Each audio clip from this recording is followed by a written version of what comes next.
Okay, so hi everyone. Hi again. I'm Rafael. I'll start the spotlight and then I'll pass the word to Mariana. So we're very happy to be here. Thank you so much for inviting us, especially Louis. We're very happy with this opportunity to be able to present to you a bit of our work and engage in discussions afterwards. So we'll start by just giving you an overview of what Cartas Consciência is, which literally translated means letters with science. And so I'll show you what we are, what we do, and then how we can explore embedding researchers into equity work. So we develop programs of letter exchanges between students and scientists in Portuguese-speaking countries. And we especially want to reach pupils from low-income communities. Why is that? Because in fact, lots of studies show that students from low-income contexts are less likely to pursue higher education and to pursue careers in science. And so they have less access to scientific initiatives and to scientific role models. They do not see themselves as future scientists. They do not see science as something for them. And yet the education and research systems are still structured in a way that continues to perpetuate inequalities. And so to give more access to education does not necessarily translate into a fair representation of underserved communities into the sites of knowledge production.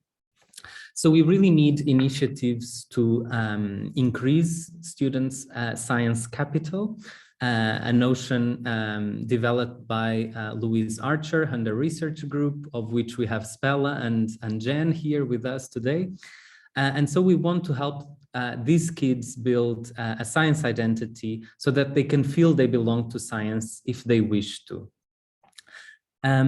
So we need scientists to interact more with society, but of course to do so in an equitable manner. And so in other words, we want to increase the positive attitudes of young people towards science, but avoiding this idea of being a science evangelist. You know, the goal is not that we want kids to go into science, but that they can if they feel they want to. So we want to avoid also perpetuating certain stereotypes and power structures. So how do we help achieving this? Our mission is to try to create spaces for dialogue between scientists and pupils from low-income communities. And the word dialogue here is very important because we want to reject the idea that children and young people are just receivers of knowledge and inspiration given by the scientists with whom they exchange letters. And instead, we want them to feel that in their letters, they can share their visions and what's important to them and their communities with the current scientific community with whom they exchange letters. So we want to value their voices as well. So we do this by organizing programs of letter exchanges. And this model is inspired by another organization called Letters to a Pre-Scientist, which operates in the US and also targets unprivileged children across the US. And Mariana and I have both participated before as pen pals with some of these kids. And that's from where we got the idea of starting Cartas in the Portuguese language, and thus being able to connect scientists and children from across all the Portuguese-speaking countries. So in these programs, at the beginning, we pair each student with one scientist according to the student's science-related interests and hobbies. And then each pair exchanges several letters across an entire school year. So in this way, we create individual conversations that are personalized, that last in time for a certain time. And so in which students and scientists can exchange ideas not only about science, but also about careers and studies, how to overcome obstacles. They also talk about cultural aspects of their lives, their favorite recipes, for example. So they talk about a lot of different things, and that's what we want them to do. Since our launch on the 5th of May 2020, which was the first World Portuguese Language Day, we've already had 250 pairs of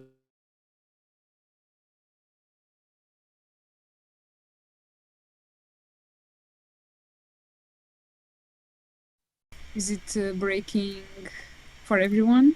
Or I think so. I think so, yeah. Okay. So Rafael? Yeah, can you hear me? I'm back, I think. Yes. Sorry. Welcome back. Thanks. Yeah, okay. So yes, I was just saying we've engaged so far 250 pairs of students and scientists. And so to reach these students, we work with teachers in schools or with local associations that support underserved communities. And these underserved communities, of course, exist in all these different countries where we operate. To evaluate our programs and measure their impact, we just want to mention that we've initiated collaborations with research institutes as well. So we want to evaluate the impact of Cartas in its various dimensions, not only on students, but also on the scientists, on the teachers, and in this context of international cooperation in which we work. And so besides measuring the impact of these initiatives, we also want to build some reference documents of good practices for multi-continental transnational initiatives, and also to generate new knowledge about science and society, especially in Portuguese, which is which doesn't exist much. There's still very little data in Portuguese or about Portuguese-speaking communities and countries. And so just to show some of our most recent data with you, so almost 90% of the students who have exchanged letters meet a scientist for the first time in our programs. And from one of the classrooms where we already have some of the impact data, at the end of the program, around 50% of the kids show more interest in becoming a scientist than at the beginning, and about a third of them feel better at learning about science. And so before I pass to Mariana, I'll just finish with this testimonial from a father of one of the kids that participated in our program, which summarizes quite well what we want to reach. So he says, "My son did not know what a scientist was, which is something hard to explain. This experience broadened his horizons. His corresponding scientist sent him some volcanic dust, which you can see in the picture. And he says that the son not only shared these with his colleagues from the association, which were also exchanging letters, but he also took this dust to the school and exchanged it with his classmates. And so this way, the father says, the benefits of the letter exchange programs do not reach only the pupils who participate, but also reaches more people. And that is what I find most important. The pupils speak about the experience among themselves and share what they learn with the community surrounding them." And so this is definitely the sort of impact that we aim to have. Mariana, I'll pass to you because it's too much of me already. No, it's good. Thank you. Just to say that we sometimes between us, we consider this testimonial like our science capital case so far. So we have 650 scientists in our community that have completed our training. This training is mandatory to be eligible to exchange letters. They come from all areas of knowledge and they are at different stages in their careers. And the only criteria is that they do or have done research and are Portuguese speakers, of course. And to build this community also of scientists that come from several countries, although we have a higher proportion of Portuguese scientists than Brazilian scientists or scientists from the Portuguese African speaking countries. And we don't have scientists from East Timor yet. And it's something we want to keep building upon and investing, but to create dynamics within this community, we also started, besides our letter exchanges, we initiated seminars where topics are discussed related to our sphere of action. So regarding science, but also regarding inclusion and diversity.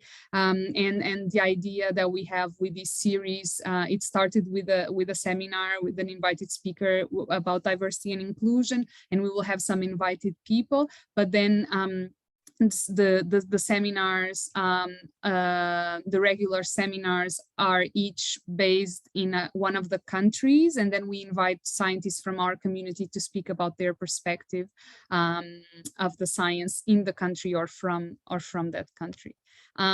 So for us, equity, in addition to trying to implement our programs equitably according to what we read or the tools that we find, we find it very important to go a step further and deconstruct the systems that perpetuate the inequalities. So coming closer to what can be seen as social justice. And for equity, we try to remember that it's not just what we do, but also how we do it, and that we need to educate ourselves and acknowledge our biases, and that goes from our language to our activities, to our mindset, and also with whom we do it. So at Cartas Consciência, we are a team of over 40 volunteers from 7 Portuguese-speaking countries that think about and design our programs. We are all volunteers so far, and we all live across the world, and we really want to be pluricentric in our action and conception. That's very important. So coming back to the theme of today's meeting and how we try to embed researchers in equity work, so I should say that this is really the start of a journey and pretty much work in progress. So we have a lot of aims and intentions, and we started small actions, but we have a lot to do still. But just to give an overview, so considering the researchers as the scientists who get involved in exchanging letters with us, we believe that we are already embedding them in equity work, starting by the promotion of our mission of creating dialogue and also the communities that we target. Then the training that the scientists receive, and we try to use tools to embed equitable practices in our training program, and we would like in the future to invite speakers to talk more about these. This is a work in progress and something we want to invest heavily, because our materials are still with a lot that can be developed for focusing on equitable practices. And I will speak about, sorry, I have a lot of flies around in this room. I will speak about one of these tools in the end. Also, all the resources and materials that we use. We have prompts for and instructions for letter writing and other materials. This is another vehicle where we can embed equitable practices that we find in the literature or from our experience, and to try to caution scientists also about not perpetuating stereotypes and listening to the pupils, asking them questions, etc. And just to share that we already had one process of restructuring. So we are approaching our 2 years of existence, and in the beginning we had a set of materials. Then we had meetings with Louise Archer and Jen and other people, and then we actually restructured most of our materials, and we hope that in the future we restructure them again and they get better and better as we keep learning.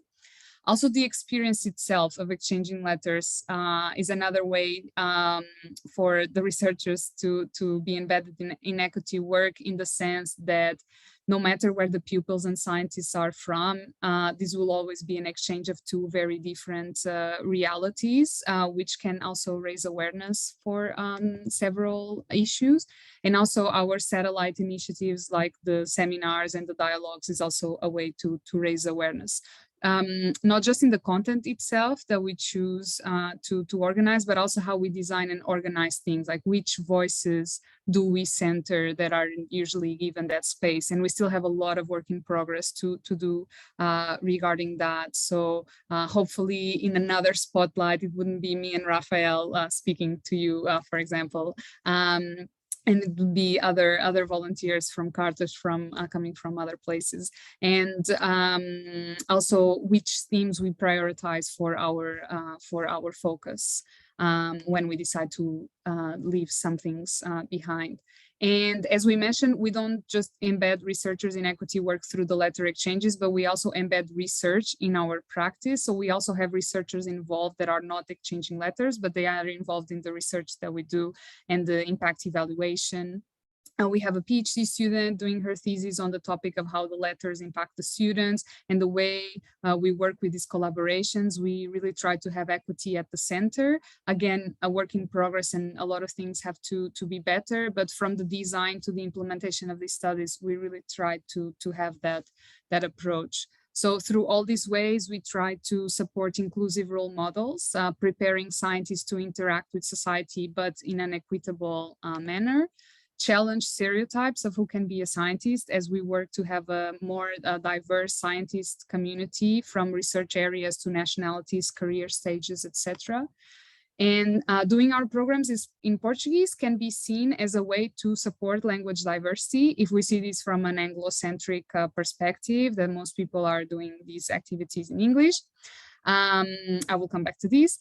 Just to say that on these and supporting things in Portuguese, we are also investing in translating materials on equitable practices to Portuguese, so that more people can access tools to embed equity in their work. But coming back from what is supporting language diversity, we are sensitive to the fact that Portuguese is not the mother tongue of the pupils in some of these countries that we work on, and we do not want to perpetuate the dissemination of Portuguese as an oppressive dynamic. And we want to highlight, we have volunteers from our team from other countries that are doing their own activities in their mother tongues, and we want as much as possible to support these initiatives as well. And to make this very clear.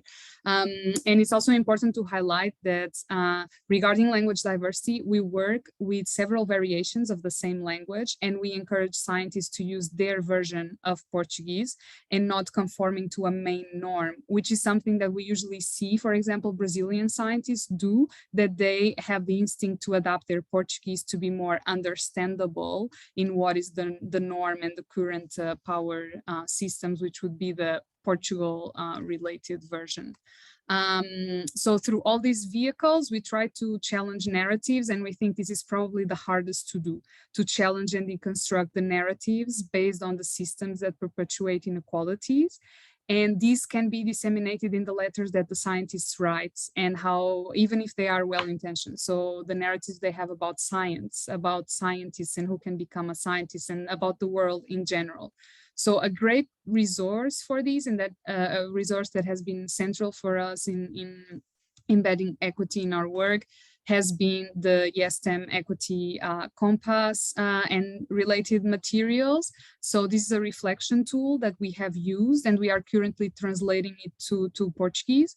And recently, and Spella can speak more about it afterwards, recently they have just published a resource adapting this tool, especially to what they call STEM ambassadors, who are scientists interacting with societies.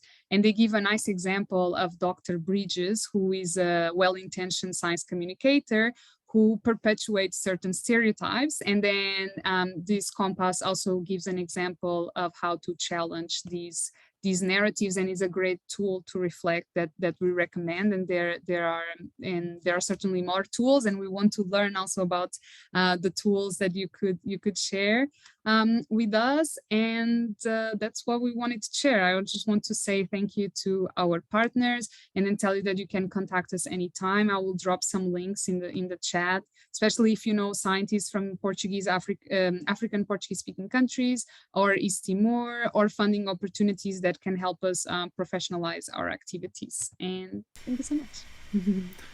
Thank you so much. Obrigado.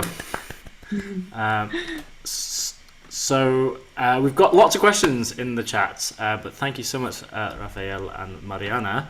I don't know if anyone wants to. Antonia had some questions, so rather than hearing from me, I don't know if you want to ask them directly.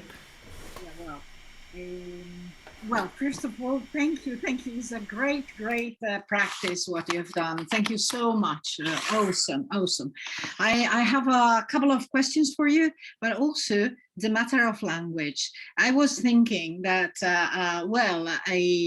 colonialist countries, Britain, France, Portugal, and not so much Italy, fortunately, they have more possibility to do this sort of programs. But then I reflected, as soon as you mentioned, that is not true, that you could, anyway, any language, you could just try. There are a bunch of people that would be interested in Greek, in any other language.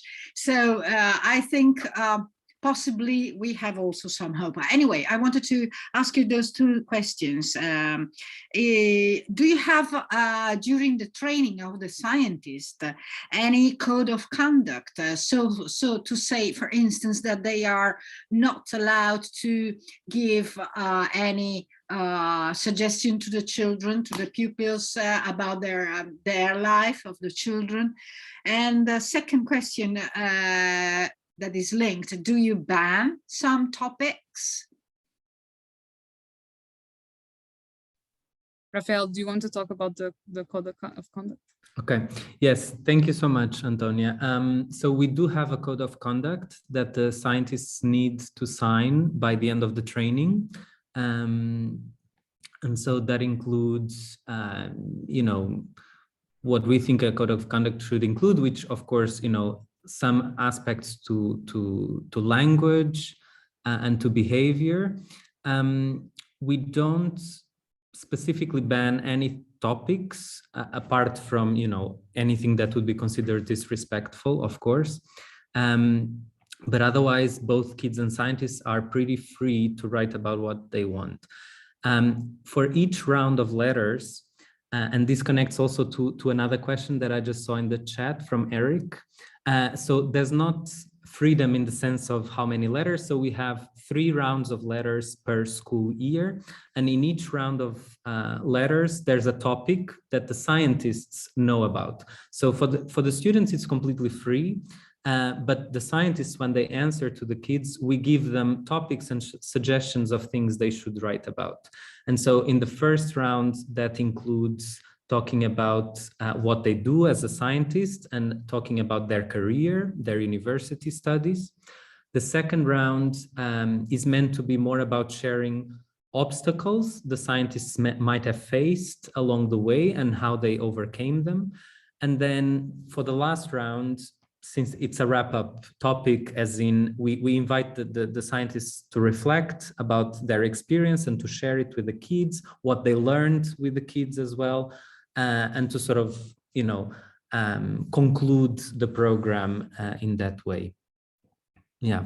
They talk a lot about their lives. Like there's a lot of letters that include very little science sometimes, and they talk about a lot of cultural aspects. We read, it's important to say that, and also related to another question about safeguarding. So we read every letter, the letters of the pupil. So we always have a digital copy of the letters.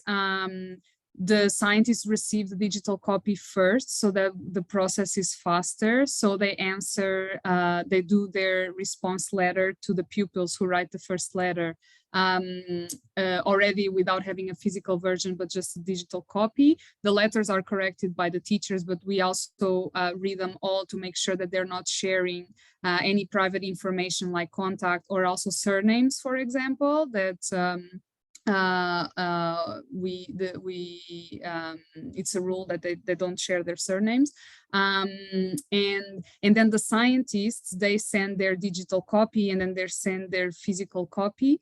The pupils, usually they open the physical copy, but we do read all the letters, and so far we haven't had cases of having to completely ban a letter, but we had cases of scientists sharing contacts that we had to redact. I also had a case, a specific case where where the scientists, the student had a lot of difficulty in handwriting, and it was kind of hard to understand. And then the scientist sent her an exercise, you know, these exercises that kids do to perfect their handwriting. And it was done in a way that was very directed, like, okay, give this to your teacher, ask them to make copies and practice this for your handwriting. And for example, in this situation, I told the scientist, could you change your letter in a way that it's more optional and is a fun exercise, and you don't know if the teacher is going to be able to do copies or not, these kind of things. But it's kind of rare that we have to interfere so far. And we give the options to the teachers that, I don't know, Rafael, if that has happened to you, but with the teachers that I've dealt with so far, they don't want to read the letters beforehand, but we also give them that option. Brilliant. There's maybe time for one or two more questions before we go into breakouts. Yes, I see a question from Belorma. Sorry, I don't know if I'm pronouncing your name correctly, Mohammed. So we don't have metrics on these, whether it has an impact, you know, the fact that it's during the school year or, yeah. And in the past, we've also had programs where we do manage to complete 3 rounds of letter exchange or even 4. And for some, we only managed to do 2. You know, we still don't know how much that could matter, but that's definitely interesting to explore later on. And we also have a question from Maka. Again, I'm not sure if I'm pronouncing it correctly. Hi. So you're asking where are the scientists based and the pupils, and if, for instance, pupils from Portugal corresponding with scientists in Brazil. Yes, so sorry, maybe that was also not super clear. Our scientists are based everywhere in the world, so they just need to be Portuguese speaking. But we have also a few scientists that don't have nationalities from any of the Portuguese-speaking countries. So we have scientists from Spain and Romania, for example, that speak Portuguese, and so they participate as well. And our pupils, they are located in any of the Portuguese-speaking countries. So in the first year, we had a class in Portugal, one in East Timor, and one in São Tomé and Príncipe, which is a small archipelago in Africa. But for example, now we are starting with classrooms in Brazil. And so then for each class, you know, each class is around 20 to 30 kids. Each of them has their own scientist with whom they exchange letters. And we make sure that in that pool of scientists that exchange letters with a certain classroom, we make sure that we have different nationalities represented, so that we don't have just Portuguese, you know, like scientists from Portugal or scientists from Brazil. So we always try to mix, and especially, you know, if it's a classroom from Angola, then we try to include scientists from Angola in the pool of scientists that is exchanging letters with the kids. This is not always easy because on one hand, you know, we don't have many scientists of certain countries, and on the other hand, because we do pair the scientists and the students according to the students' topics, you know, so it's not always that we have a scientist from Angola and from that topic that the kids like. So yeah, but we try to make it as diverse as possible also at the level of the scientists, because then of course the idea is that in the classroom, the kids can exchange with each other about their own scientists, and then they get, you know, a picture not only of their own scientists, but of all the scientists that the class is exchanging letters with. Just to answer Spella's question really quickly, if there's challenges or pushback in equity training. So I think that what we had most close to equity training so far has been this seminar on diversity and inclusion that we had. And this is my personal opinion, Rafael can say his. I think that people are very open on a first layer of subtlety, let's say, but then our speaker was quite direct on topics and the challenges and questions faced, and we did see some pushback or so there was a heated discussion from I think in discussing these topics there is always people who get defensive sometimes or things like that. So I think if we go very deep, we do see that pushback, but maybe if we didn't see pushback, we wouldn't be really making change. I don't know what you think, Raphael, but it was definitely heated. No, that sounds awesome. And yeah, I do agree with that. Sometimes if it's too comfortable, then actually we're probably not pushing. Clearly, it is not an equitable sector at the moment. So fascinating. Thank you so much for that. There's more questions in the chat, but I'm going to encourage us to go into breakouts. I think it's good just to kind of get to chat to colleagues. So you've got an option. You can obviously please introduce yourselves if you don't know each other. I'm going to do breakouts of 4 people. I'm going to give 15 minutes. I think it's good to get just a proper bit of time. You may want to pick up on some of the themes that are raised by Raphael, Mariana. You may want to talk about something else, but this is a chance to connect with colleagues, and then we've got just a couple of minutes when we come back to round off. So enjoy your 15 minutes. I will see you when you come back.